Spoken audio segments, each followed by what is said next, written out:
So we released our new research today.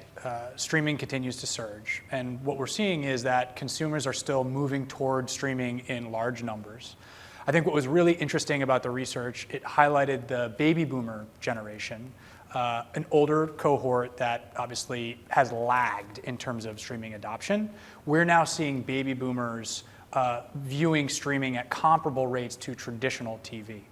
I think probably my favorite stat from the entire piece was that of those that are only watching traditional TV to this point, half are likely to start streaming in 2023.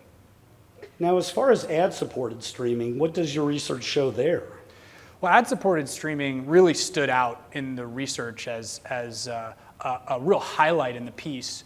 Ad-supported streaming is now the most popular form of streaming, ahead of ad-free subscription viewing. 9 out of 10 streamers are now watching ad-supported content. And one of the really compelling stats that jumped out at me, nearly half of streamers are only watching ad-supported content. So definitely big changes on the ad-supported side, and it's really what's driving the growth in the streaming ecosystem. And we've heard this term subscription fatigue, and we hear it more now with economic uncertainty. Perhaps households are cutting back on their media budgets. How is this affecting the number of services that people are subscribing to? Economic uncertainty is definitely weighing on consumers. They're definitely rethinking their subscription stack. 49% of consumers in the research did say that they were likely to either cancel or downgrade their pay TV subscriptions in the coming year. But with that being said, 87% of the respondents said that they were likely to subscribe to a new ad-supported streaming service specifically this year. So I think that presents a lot of opportunity for the ad-supported streaming space in particular.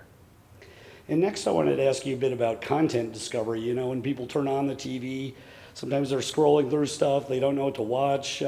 What can you tell us about what your research has shown as it relates to how audiences are finding content? Well, when we asked consumers about the content discovery process, naturally the top answer in terms of where people get content recommendations were friends and family. 85% of respondents felt that that was a really important place to get what they're going to watch next. But it was really interesting to see that over 3/4 of the respondents said that the home screen of the smart TVs or the streaming apps themselves was also a really important, trusted way to find what they're going to watch next. And so it shows just how important that real estate is.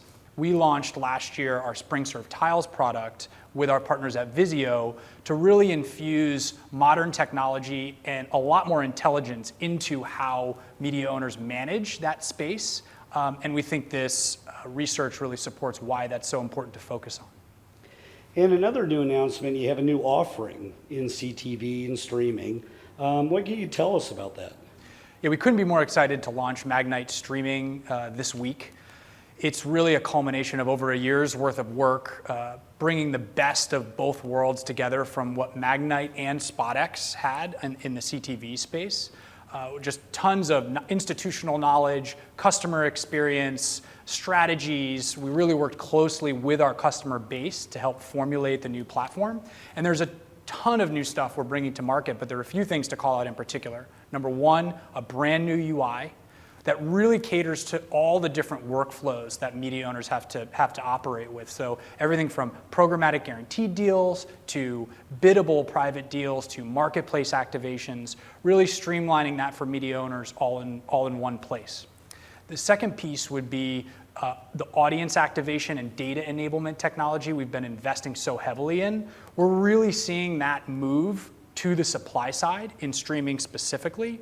And we've invested a ton to help media owners sort of navigate that change in workflow that's quite frankly very different from other areas of digital media. And last but not least, live monetization. So live sports, live events are such an important part of the TV ecosystem. We think programmatic should play a critical role given the unpredictability of those environments and the ability to react in real time. But that really requires dedicated technology and customization in order to manage those types of environments well. And we've been spending a ton of time helping media owners better monetize those scenarios too.